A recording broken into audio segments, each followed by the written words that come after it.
En la cena, mamá le entregó a mi hermana las llaves de un Tesla de $120.000 y dijo, por graduarte. Luego se giró hacia mí, el mes que viene debes $1.200 de alquiler. Hice las maletas en silencio y me fui esa noche. 6 meses después. 35 llamadas perdidas de la familia. Soy Sarah Marie Carter, de 26 años, y nunca pensé que cortaría la relación con mi familia, pero esa noche lo hice. En nuestra mesa durante la cena en Hartford, mamá deslizó una caja de terciopelo hacia mi hermana. La abrió, las llaves de un Tesla valorado en $120.000, relucientes como su sonrisa de suficiencia. Por graduarte, dijo mamá radiante, como si mi hermana, de 22 años, acabara de ganar un premio Nobel. Me quedé sentada allí, con el tenedor paralizado y el estómago revuelto. Había trabajado horas interminables como asistente de oficina, pagado las facturas de la familia, e incluso llevado la contabilidad de papá cuando su negocio se hundió. Y mi hermana, a ella le pagaron toda la universidad, y ahora este coche. Entonces mamá se giró hacia mí, su sonrisa había desaparecido. Sarah, el mes que viene, debes $1.200 de alquiler. Papá sorbió su vino en silencio. Mi hermana hacía girar las llaves. Mi corazón latía con fuerza. Esto no era solo injusto, era una traición. No discutí. Me levanté, la silla raspó el suelo y caminé hacia mi habitación. Con las manos temblorosas, empaqué una bolsa, el portátil, ropa, el teléfono. Cogí las llaves de mi viejo Honda y conduje hasta casa de mi mejor amiga, Elise. Sin nota, sin adiós. El Tesla se burlaba de mí desde la entrada. ¿Y tú? Si tu familia te tratara así, ¿te quedarías o te irías? Comparte tu opinión en los comentarios. A la mañana siguiente, abrí mi portátil en el sofá de Elise, con el café frío a mi lado. No podía quitarme de encima esa sensación persistente de la noche anterior. Aquellos extractos bancarios que había visto meses atrás mientras ayudaba a papá con su negocio inmobiliario. Había sido su contable no oficial durante años, cuadrando cuentas cuando sus negocios iban mal. Pagué facturas de servicios públicos, cubrí los libros de texto de Avery, incluso contribuí a las reparaciones del coche de mamá. Pero esa exigencia de $1.200 de alquiler, se sintió como un cuchillo. Hundiéndose más profundo, inicié sesión en la antigua cuenta conjunta que había usado para el negocio de papá. Mi acceso seguía activo, probablemente porque pensó que nunca lo comprobaría. Revisé las transacciones, con el corazón acelerado. Ahí estaba, una retirada de $50.000 con fecha de hace 3 años, cuando Avery empezó en Yale. Otros $20.000 un año después, y luego cantidades más pequeñas que sumaban casi $200.000. Las fechas coincidían con los pagos de la matrícula de Avery, su nuevo portátil, sus viajes de verano. Se me revolvió el estómago. Esto no era solo favoritismo. Esto era un robo. Cogí mi teléfono y busqué a James Paul Bennett, el antiguo asesor financiero del abuelo William. Lo había conocido una vez hace años, cuando era una niña y acompañaba al abuelo a su oficina. Ahora estaba jubilado, pero su número todavía aparecía en la lista. Marqué, con las manos temblorosas. James Bennett. Una voz tranquila respondió. Hola, soy Sarah Marie Carter, la nieta de William Carter, dije, con la voz más firme de lo que me sentía. Necesito preguntar sobre algo que el abuelo preparó para mí. Una pausa. Sarah, he estado esperando tu llamada, dijo James. Tu abuelo te dejó un fondo fiduciario. $200.000 destinados a tu educación y tu futuro. Tu padre, Brian, era el fideicomisario. Se me cortó la respiración. Un fondo fiduciario para mí. Le pedí más detalles, mi mente daba vueltas. James explicó cómo el abuelo William lo había establecido cuando yo tenía 10 años, antes de fallecer. Brian tenía control total como fideicomisario, y las retiradas que yo había visto no estaban autorizadas para los gastos de Avery. James tenía una carta del abuelo que describía sus deseos. ¿Puedo enviártela?, ofreció. Por favor, dije con la voz tensa. Envíamela por correo electrónico ahora. En cuestión de minutos, sonó mi bandeja de entrada. Abrí la carta escaneada. La cuidada caligrafía del abuelo llenaba la pantalla. Para mi queridísima Sarah, comenzaba. Este fondo es para tus sueños. La universidad, un hogar. Una vida que construyas en tus propios términos. No dejes que nadie te lo quite. Me escocían los ojos. El abuelo lo había visto venir. El favoritismo de papá. El silencio de mamá. Las recompensas interminables de Avery. Había intentado protegerme. Me eché hacia atrás, mirando el techo de Elise. Todos esos años, había hecho horas extras, renunciado a vacaciones, invertido dinero en la familia. Y papá había estado desviando mi futuro para financiar el de Avery. Pensé en la voz de mamá en la cena, tan casual al exigir el alquiler. ¿Lo sabía? ¿Lo sabía Avery? Mi teléfono vibró. Otro mensaje de mamá. Lo descarté. No iban a poder justificar esto. Elise entró con 2 tazas de café recién hecho. ¿Estás bien?, preguntó, sentándose a mi lado. No, admití, mostrándole la carta. Papá cogió dinero que era mío. $200.000. Sus ojos se abrieron de par en par. ¿Qué vas a hacer? Apreté la mandíbula. Averiguar cuánto se llevó y hacer que me lo devuelva. Elise asintió, apretándome el hombro. Puedes con esto. Para lo que necesites, estoy aquí. Pasé el resto del día investigando más a fondo, sacando registros bancarios, cotejando fechas. Cada retirada era un golpe: dinero para la residencia de Avery, el seguro de su coche, incluso un viaje de vacaciones de primavera a Cancún. Mi dinero, el regalo del abuelo para mí. No solo estaba enfadada. Estaba harta de ser el felpudo de la familia. James prometió enviar más documentos, extractos de cuentas, pruebas de la mala gestión de Brian. Le di las gracias, con voz firme. Esto no había terminado. Cerré el portátil, mi determinación se endurecía. Papá pensaba que me quedaría callada. Que seguiría haciendo el papel de la hija buena. Se equivocaba. Esa tarde, llamé a James de nuevo. Mis manos estaban firmes ahora, pero mi corazón no. Necesitaba detalles, pruebas contundentes de lo que Brian había hecho. Cuéntamelo todo sobre el fondo, dije, con voz firme. James no dudó. Tu abuelo estableció un fondo fiduciario de $200.000 para ti en 2008, cuando tenías 10 años. Dijo que era para tu educación, quizás una casa algún día. Brian, como fideicomisario, tenía acceso, pero no derecho a desviar los fondos. Me envió una carpeta de documentos, extractos bancarios, acuerdos del fondo, todos sellados con la firma del abuelo William. Los registros mostraban retiradas.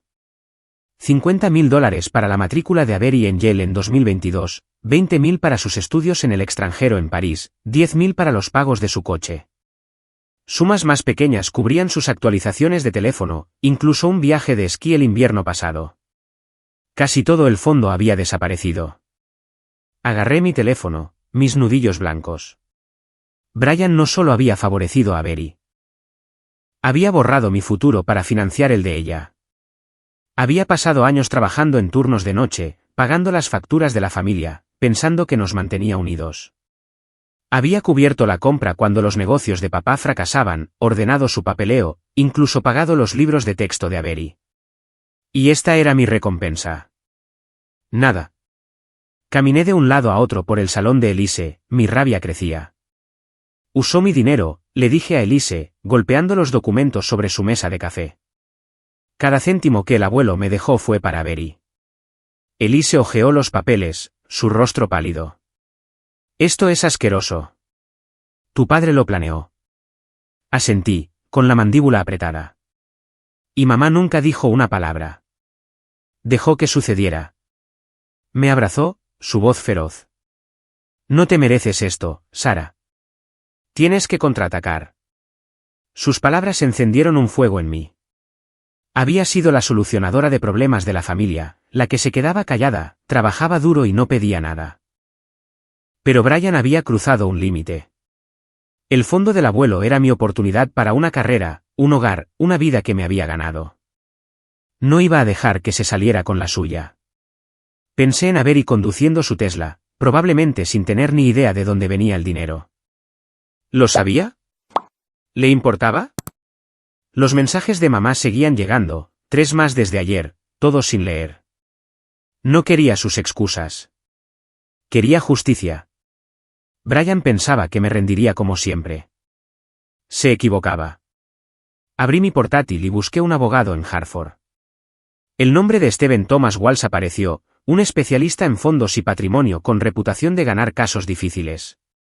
Su página web mostraba a un hombre de mirada aguda, de unos 30 y tantos años, que prometía hacer rendir cuentas a los fideicomisarios. Las reseñas de los clientes lo llamaban implacable. Eso es lo que necesitaba. Marqué el número de su oficina, mi pulso firme ahora.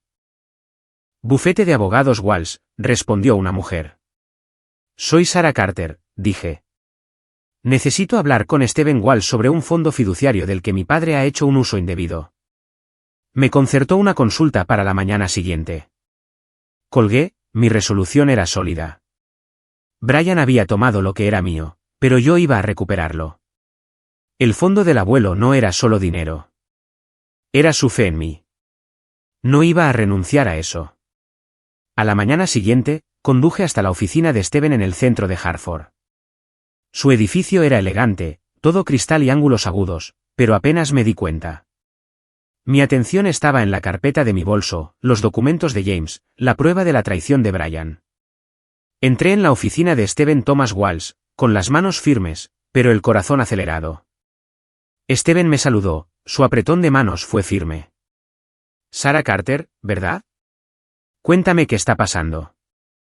Le expuse todo, el fondo del abuelo, los $200.000, las retiradas de Brian para la matrícula, los viajes y el coche de Avery. Le entregué los extractos bancarios y el acuerdo del fondo. Mi padre usó mi dinero, dije, con voz fría. Lo quiero de vuelta. Stephen hojeó los documentos, su expresión era aguda. Esto es una violación clara, dijo, reclinándose. Como fideicomisario, Brian tenía el deber legal de gestionar el fondo en tu interés. Desviar fondos a tu hermana sin tu consentimiento es un incumplimiento del deber fiduciario. Podemos demandar por restitución, quizás incluso por sanciones. Asentí, mi determinación se endurecía. ¿Qué tenemos que hacer? Esbozó el proceso, presentar una demanda, exigir una contabilidad del fondo y buscar una orden judicial para recuperar los fondos. Necesitaremos todos los documentos que tengas, dijo. Registros bancarios, el acuerdo del fondo, cualquier cosa que demuestre las acciones de Brian. Estuve de acuerdo y le entregué copias de todo lo que James me envió. Stephen prometió redactar la demanda y presentarla en cuestión de días. Esto no será rápido, advirtió. Pero tienes un caso sólido. De vuelta en casa de Elise, me sumergí en mi curso online de diseño gráfico.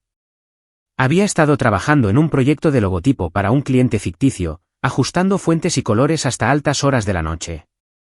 Me mantenía con los pies en la tierra, un recordatorio de que estaba construyendo algo para mí. Mi portátil sonó con correos electrónicos de mi profesora elogiando mi última entrega. Tienes talento, Sarah, escribió. Sonreí por primera vez en días. Mi teléfono vibraba constantemente. 5 llamadas de mamá, 2 de Brian, incluso una de Avery. Las dejé pasar al buzón de voz. Los mensajes de mamá eran vagos, pidiéndome que volviera a casa a hablar. Los de Brian eran más cortantes, exigiendo saber por qué estaba causando problemas. El de Avery era solo su nombre, como si eso fuera suficiente para hacerme volver. Los borré todos. No tenían derecho a culparme ahora. Elise se dio cuenta de que mi teléfono se iluminaba. No se rinden, dijo, sirviéndome té.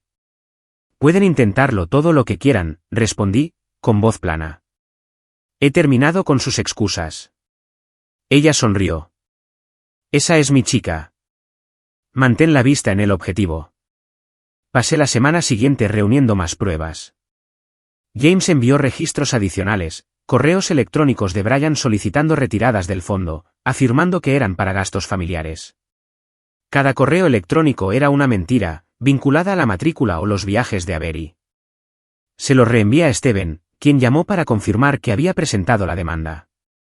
Exigimos la restitución total, dijo.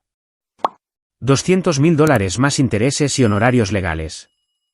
Seguí con mi curso de diseño, presenté un nuevo proyecto, una maqueta de sitio web para una panadería local. Los comentarios de mi profesora fueron entusiastas, animándome a perfeccionar mi portafolio. No solo luchaba por el dinero del abuelo. Luchaba por la vida que él había querido para mí. Por la noche, dibujaba ideas para mi futuro, quizás un negocio como autónoma, mi propio apartamento. Las acciones de Brian me habían robado años, pero no iba a dejar que me robara mis sueños. Mi teléfono vibró de nuevo. Otra llamada de mamá. La silencié. Mi atención estaba en el correo electrónico de Steven que describía nuestros próximos pasos, descubrimiento, declaraciones, una fecha en el tribunal en unas pocas semanas. Brian tendría que responder por lo que había hecho. No iba a dar marcha atrás. 3 semanas después, me senté en la sala del tribunal de Hartford, con las manos fuertemente entrelazadas en mi regazo. La sala era austera, todo paneles de madera y luces fluorescentes, pero mi atención estaba en Steven, de pie en la mesa del demandante. Se ajustó la corbata, listo para presentar mi caso. Al otro lado del pasillo, Brian estaba sentado con su abogado, su rostro era una máscara de desafío. Mamá estaba a su lado, sus ojos se desviaban hacia mí. Avery estaba ausente, probablemente demasiado ocupada con su Tesla. Steven comenzó, su voz firme. Señoría, mi clienta, Sarah Carter, era la única beneficiaria de un fondo fiduciario de $200.000 establecido por su abuelo, William Carter, en 2008. Su padre, Brian Carter, como fideicomisario, desvió estos fondos para beneficiar a su otra hija sin el consentimiento de Sarah. Sostuvo una pila de documentos, extractos bancarios, acuerdos del fondo, correos electrónicos de Brian solicitando retiradas para la matrícula de Avery, estudios en el extranjero y pagos del coche. Estos registros muestran un claro incumplimiento del deber fiduciario. La jueza, una mujer severa con el pelo plateado, se inclinó hacia adelante, examinando las pruebas. Steven continuó, detallando cada retirada. $50.000 para Yale, 20.000 para París, 10.000 para el seguro del coche de Avery. Sarah no recibió nada, dijo. Trabajó para mantener a su familia, sin saber que su propia herencia estaba siendo malversada. El abogado de Brian se puso de pie, ajustándose las gafas. Mi cliente actuó en el mejor interés de la familia. Afirmó que el fondo se utilizó para gastos del hogar, no solo para un individuo. Brian asintió, con la mandíbula apretada, evitando mi mirada. Steven contraatacó, presentando un correo electrónico de Brian a James con fecha de 2022, solicitando fondos para la educación de Avery. Esto no era para la familia, dijo Steven. Fue selectivo, deliberado e ilegal. Miré a mamá. Sus manos se retorcían en su regazo, su rostro pálido. Movió los labios, Sarah, lo siento, pero aparté la mirada. Sus disculpas llegaban demasiado tarde. Había pasado años cubriendo sus facturas, arreglando sus desastres mientras a Avery se lo daban todo. Esto no era solo por dinero. Era por confianza, y ellos la habían hecho añicos. La jueza llamó a Brian al estrado. Se enderezó, su voz tranquila pero forzada. Pensé que estaba haciendo lo correcto por mis 2 hijas, dijo. El fondo era dinero de la familia. Lo usé para mantenernos estables. Steven no cedió. Sarah consintió estas retiradas, preguntó, mostrando el acuerdo del fondo. ¿Le informó a ella como beneficiaria? Brian dudó, sus ojos parpadearon. No, admitió. Me encargué yo mismo. La sala quedó en silencio. El bolígrafo de la jueza arañaba su bloc de notas. Steven le entregó un último documento, una carta notariada de James, confirmando la intención del abuelo William de que el fondo apoyara mi educación y futuro, no el de Avery. Esta era la herencia de Sarah, dijo Steven. Brian Carter violó su deber como fideicomisario. Mamá se puso de pie, su voz temblaba. Sarah, por favor, hablemos. No queríamos hacerte daño. Sus ojos estaban húmedos, pero mantuve los míos en la jueza. No estaba aquí para lágrimas ni excusas. Estaba aquí por justicia. La jueza respiró hondo y emitió su fallo. Basándome en las pruebas, declaro a Brian Carter responsable de incumplimiento del deber fiduciario.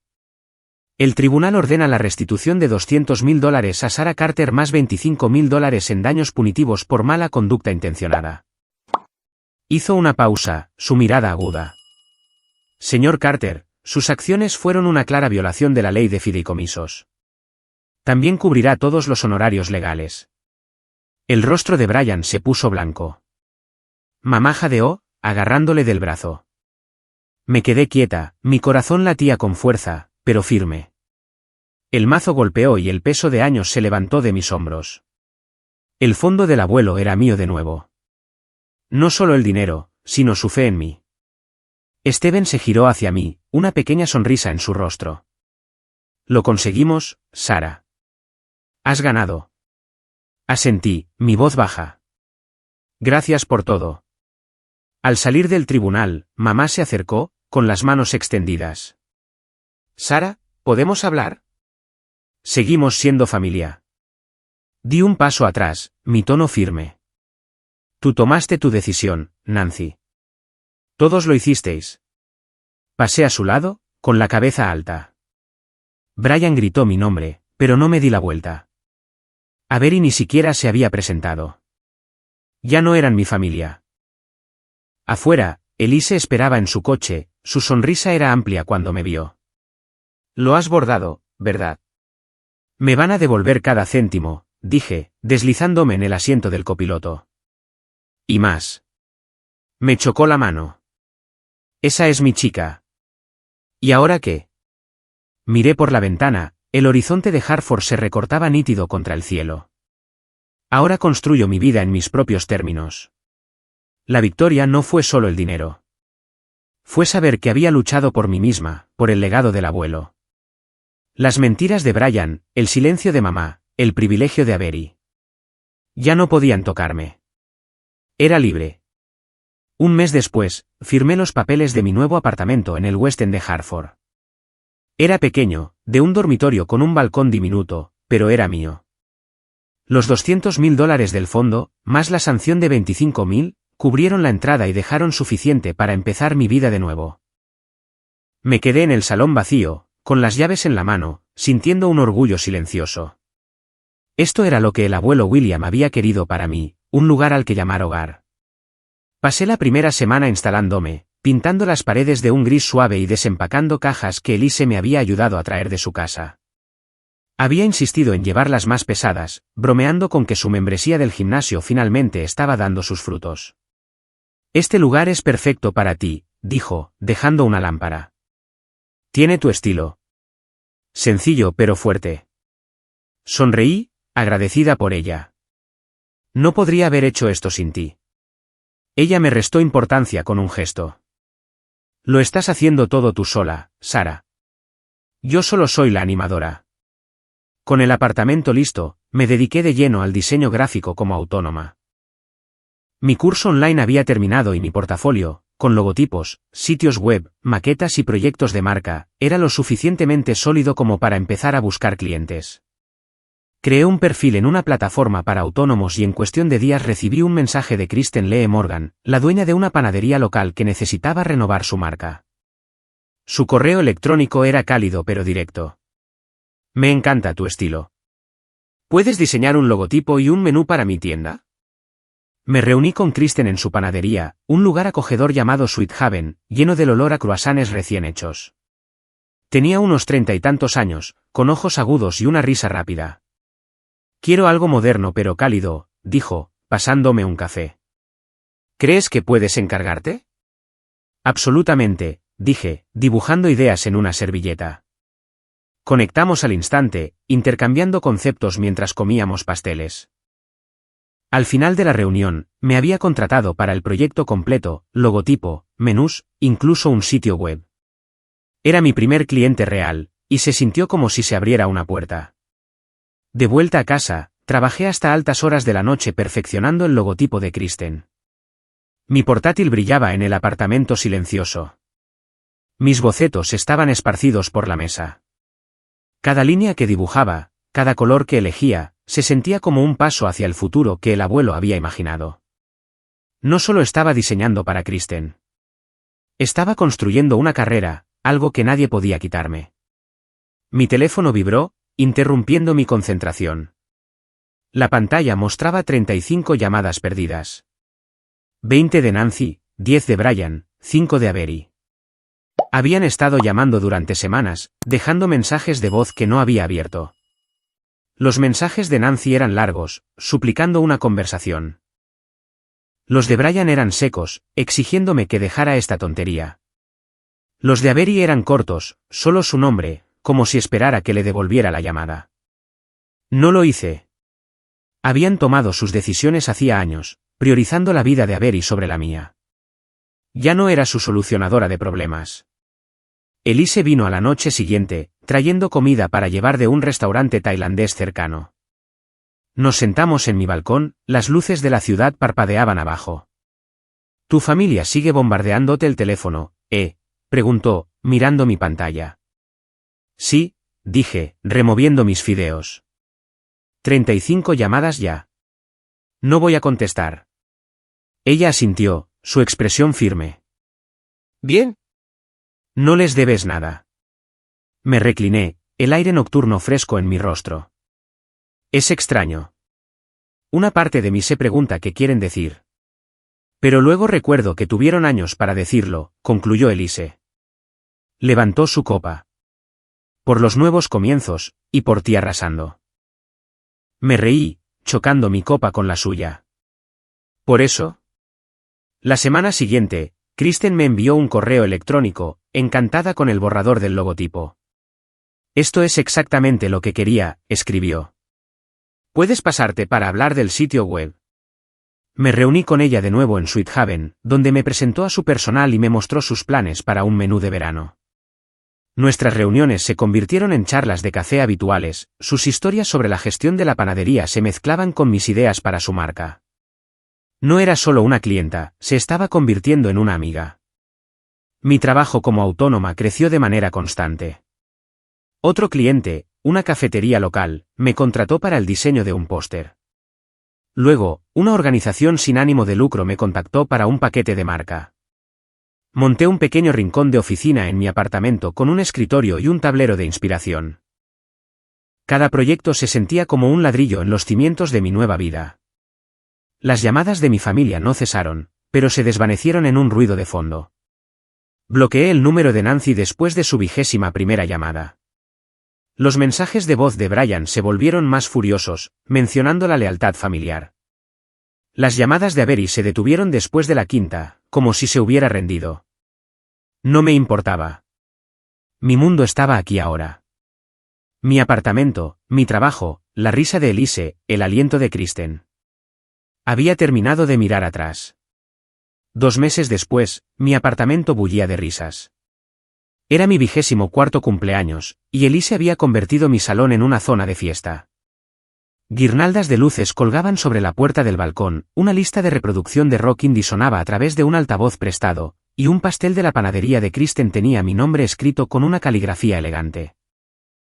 Elise invitó a un puñado de amigos, algunos de su círculo de arte, otros que había conocido a través de mi trabajo. Llenaron el espacio con charlas, el tintineo de vasos e historias que me hacían doler las mejillas de tanto sonreír. Kristen llegó con una bandeja de cupcakes, su sonrisa era amplia. «Estos corren por cuenta de la casa», dijo, dejándolos en la encimera de mi cocina. «Eres oficialmente mi clienta favorita». Me reí, pasándole un refresco. «Solo porque pago a tiempo». Ella guiñó un ojo. «Eso, y porque haces que mi panadería se vea bien». La noche se sintió ligera, como si el peso del último año finalmente se hubiera levantado. Elise propuso un brindis, su copa brillaba bajo las luces.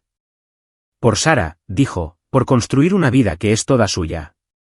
Todos vitorearon, y sentí una calidez que no había conocido en años. Estas personas, amigos que me eligieron, no por obligación, sino porque me veían, eran mi nueva familia. Bailamos, comimos demasiado pastel e intercambiamos historias hasta la medianoche. Kristen nos contó sobre su primer intento fallido de hacer pan, y Elise confesó haberse teñido accidentalmente el pelo de verde en la universidad. Yo compartí cómo una vez pasé toda una noche rediseñando un logotipo, solo para darme cuenta de que el cliente quería una paleta de colores diferente. Después de que todos se fueron, limpié el apartamento, de nuevo en silencio. Elise se quedó para ayudar, apilando platos en el fregadero. Parecías feliz esta noche, dijo, fregando un tenedor. Realmente feliz. Lo estoy, admití, por primera vez en mucho tiempo. Me abrazó, su voz suave. Te lo mereces. Sola más tarde, saqué la carta del abuelo William de un cajón. No la había mirado desde que James me la envió, pero esta noche parecía el momento adecuado. Desdoblé el papel gastado, su caligrafía firme, un recordatorio de su amor. Había escrito sobre creer en mi fuerza, instándome a forjar mi propio camino. Tú eres suficiente, había dicho. Esas palabras resonaban de manera diferente ahora. No se trataba solo del fondo fiduciario. Se trataba de mí, valiéndome por mí misma. Guardé la carta, mi corazón firme. El abuelo había visto en quién podía convertirme mucho antes que yo. A la mañana siguiente, Kristen me envió un mensaje pidiéndome que pasara por Sweet Haven para revisar sus nuevos diseños de menú. Caminé por las calles de Hartford, el aire primaveral, cálido y fresco. Su panadería estaba concurrida. Clientes haciendo cola para café y pasteles. Me hizo una seña para que me acercara a una mesa en la esquina, extendiendo maquetas impresas. Son perfectos, dijo, señalando las líneas limpias y los colores suaves. Estás haciendo que mi negocio brille. Sonreí, hinchada de orgullo. Solo hago lo que amo. Mi trabajo como autónoma estaba prosperando. Había conseguido 2 clientes más, un estudio de yoga y una librería local. Ambos encantados con mi portafolio. El rincón de oficina de mi apartamento era ahora un espacio de trabajo adecuado con un segundo monitor y una estantería de libros de diseño. Cada proyecto se sentía como un paso hacia la vida que el abuelo había querido para mí, una que estaba construyendo ladrillo a ladrillo. Había oído rumores sobre Brian a través de un conocido en la librería. Su negocio inmobiliario se estaba desmoronando. Los clientes se habían retirado después de que la noticia de la demanda se extendiera por la unida comunidad empresarial de Hartford. Nadie confiaba en un hombre que había malversado la herencia de su hija. Había perdido negocios, su espacio de oficina, incluso su reputación. Una parte de mí sintió una chispa de lástima, pero se desvaneció rápidamente. Había elegido a Avery por encima de mí durante años. Esta era su consecuencia. Avery, supe, se había mudado a Boston. El mismo conocido mencionó que había conseguido un trabajo en una empresa de marketing, viviendo en un estudio estrecho, sin Tesla a la vista. Estaba empezando de nuevo, igual que yo. Pero no me importaba saber más. Su vida era suya ahora, y la mía era mía. Mi teléfono había dejado de vibrar hacía semanas. Las 35 llamadas perdidas fueron las últimas. Las súplicas de Nancy. Las exigencias de Brian. Los intentos a medias de Avery. Los había bloqueado a todos, sus números ahora eran solo fantasmas en mis contactos. Un último correo electrónico de Nancy llegó la semana pasada, pidiendo una última oportunidad para explicar. Lo borré sin leer. Tuvieron años para elegirme, para verme. No tenían derecho a reescribir la historia ahora. Elise pasó esa noche, llevando un cuaderno de bocetos para un nuevo proyecto. Estábamos ideando un mural para un centro comunitario. Nos extendimos en mi balcón, dibujando bajo la luz mortecina. ¿Alguna vez piensas en ellos?, preguntó, su lápiz se detuvo. A veces, dije, sombreando una esquina del diseño, pero no como antes. Ya no son mi historia. Ella asintió, su sonrisa tranquila. Estás escribiendo una mejor. Miré la ciudad, su luz, constante y brillante. Esta era mi vida ahora. Mi apartamento, mi trabajo, mis amigos, mis decisiones. La carta del abuelo tenía razón. Yo era suficiente. Cortar la relación con Brian, Nancy y Avery no fue solo cerrar una puerta. Fue abrir un mundo donde yo definía mi propio valor. Me había elegido a mí misma, y esa fue la decisión correcta.